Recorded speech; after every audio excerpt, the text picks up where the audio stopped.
అందరికీ నమస్కారం. నిన్న నేను ఫేస్బుక్ లైవ్ వచ్చింది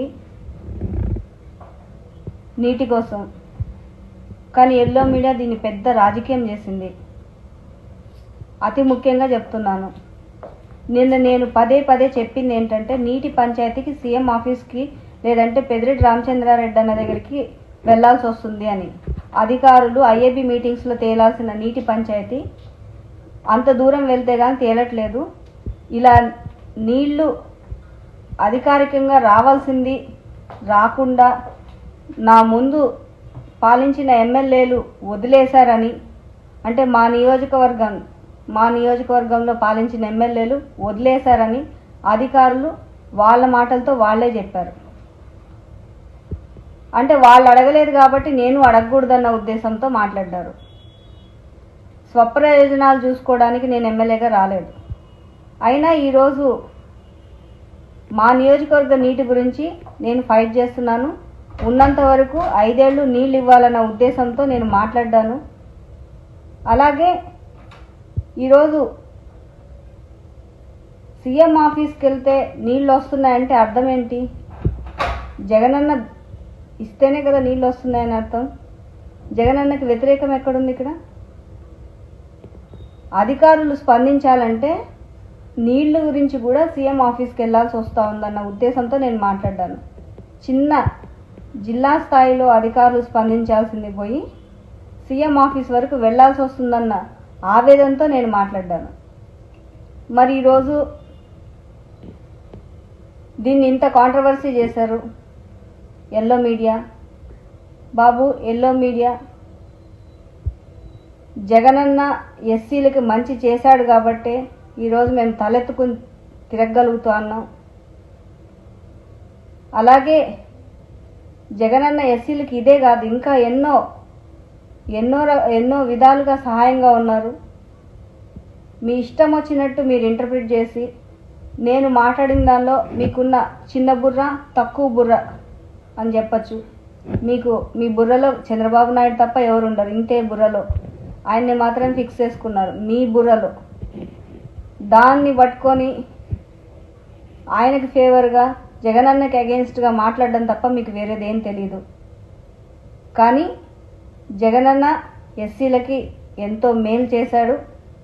అసలు ఒక ఎస్సీ మహిళని హోంమంత్రిని చేశారు. ఎస్సీలు ఎవరు మర్చిపోని విధంగా ఈరోజు మన రాష్ట్రంలో పాలన జరుగుతూ ఉంది. నా ఆవేదనంతా అధికారుల మీద, అలాగే అధికారులపైన ఒత్తిళ్లు తెచ్చేవారి మీద, మరి మాకు నీళ్ళు రాకుండా ఆపేవారి మీద, అంతే తప్ప జగనన్న మీద కాదు.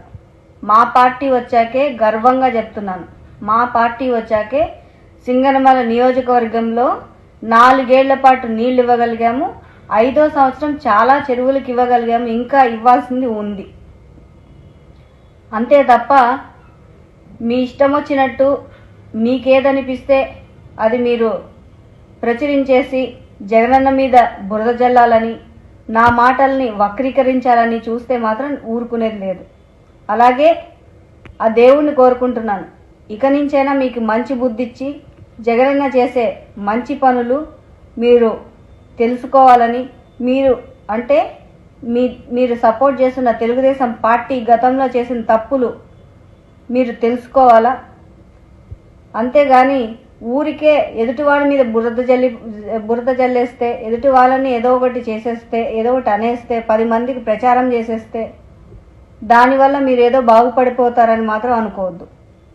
ఎవరైనా కానీ తమను తాము సరిదిద్దుకోవాలని చూసుకోవాలి, కానీ పక్కన వాళ్ళ మీద బురద జల్లాలి, పక్కన వాళ్ళని తొక్కాలని చూస్తే అది ఎప్పటికీ సక్సెస్ కాలేరు. దాన్ని భస్మాసుర హస్తమనే అంటారు. మా నియోజకవర్గానికి నేను తీసుకెళ్లిన ప్రతిపాదనలు చాలా వరకు జగనన్న చేయడం వల్ల ఈరోజు నియోజకవర్గం ముందడుగులో ఉంది. అలాగే ఈరోజు చెప్తున్నా, జగనన్న వల్ల మాత్రమే ఇది సాధ్యమైంది. లేకపోతే నేను ఎంత ప్రయత్నించినా జరిగేది కాదు అన్న ఉద్దేశంతోనే నేను చెప్పాను. ఇంత ప్రతి దాన్ని ఈరోజు మీరు కాంట్రవర్సీ చేస్తున్నారు అంటే, ప్రతి చిన్నదాన్ని పట్టుకొని చూస్తున్నారు, ప్రతి దానిలో మీరు పెడార్థాలు వెతుకుతున్నారు అంటే దాన్ని బట్టే అర్థమవుతుంది మీరు అసలు ఏ స్థాయిలో దిగజారిపోయి ఉన్నారో. నేను ఈరోజు చెప్తున్నాను, మేమెప్పుడు జగనన్నకి రుణపడి ఉంటాము. And last day of my tenure, ఈ ఎమ్మెల్యేగా last day of my tenure, నేను లాస్ట్ డే వరకు కూడా మా సింగనమల నియోజకవర్గ ప్రజల కోసం నేను పని చేస్తాను. అంతే తప్ప ఇష్టం వచ్చినట్టు మీరు రాతలు రాస్తే ఏదో అంతా మారిపోతుందని మాత్రం ఊహించకండి.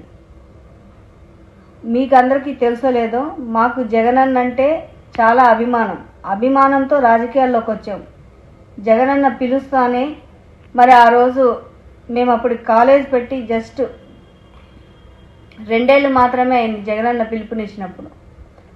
జగనన్న రాజకీయాల్లోకి ఆహ్వానించినప్పుడు మహా అంటే మేము కాలేజ్ పెట్టి ఒక 2-3 ఏళ్ళు అయి ఉంటుందేమో.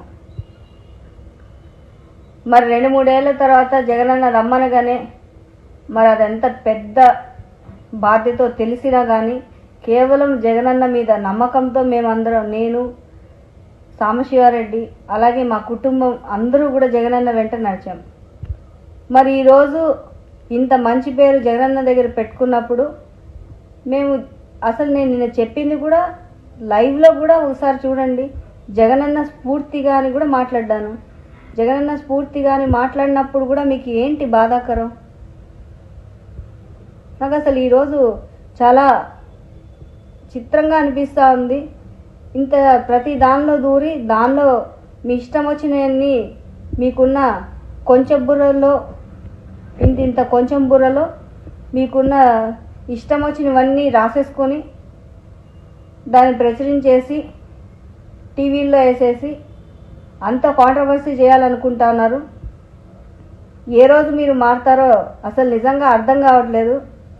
కానీ ఈరోజు చెప్తున్నాను, మీరంటే పబ్లిక్ కూడా విసిగిపోయి ఉన్నారు. ఎల్లో మీడియా అంటే పబ్లిక్ కూడా విసిగిపోయి ఉన్నారు. ఎప్పుడు చూడు బురద జల్లడం. అంతేగాని మీ ప్రభుత్వం, మీరు సపోర్ట్ చేసిన మీ ప్రభుత్వం అంటే తెలుగుదేశం ప్రభుత్వం అప్పుడు ఉన్నప్పుడు వాళ్ళు చేసిన తప్పులు కానీ ఏమన్నా ఎత్తి చూపించారా? అసలు ఒక్కసారి 23 సీట్లకు పరిమితం అయ్యారే. 23 సీట్లకు పరిమితమైంది మీకు కొంచెమైనా ఆలోచన జ్ఞానం ఉందా? అసలు ఏం తప్పులు చేసామని కరెక్ట్ చేసుకోవాల్సి అని అనుకోరా? ఎంతసేపు ఉన్నా పక్కనోళ్ళ మీద బురద జల్లాలని, పక్కనోళ్ళ నాశనం కోరుకోవడం తప్ప ఏ రోజైనా మంచి చేయాలి, ప్రజలకి మంచి చేయాలని, రాష్ట్రానికి మంచి చేయాలని ఆలోచించారా? మొత్తం ఓసారి లైవ్ చూడండి, ఏముందో లైవ్లో ఏముంది. జగనన్న స్ఫూర్తిగానే మాట్లాడ్డాను.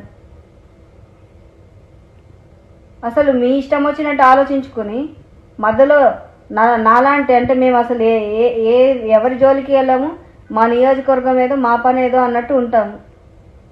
అలాంటిది మాలాంటి ఎమ్మెల్యేలు కూడా కాంట్రవర్సీస్లోకి లాగి ఏకంగా సీఎం గారిని వ్యతిరేకించినట్టు, పార్టీని వ్యతిరేకించినట్టు రాస్తారా?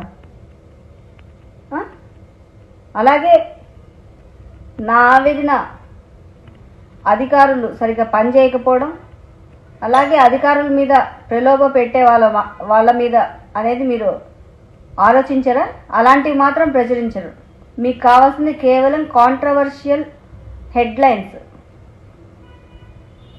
మీలాంటి వాళ్ళని ఇంకా జన్మలో ఎవరు కూడా, ప్రజలు ఎవ్వరు కూడా నమ్మరు.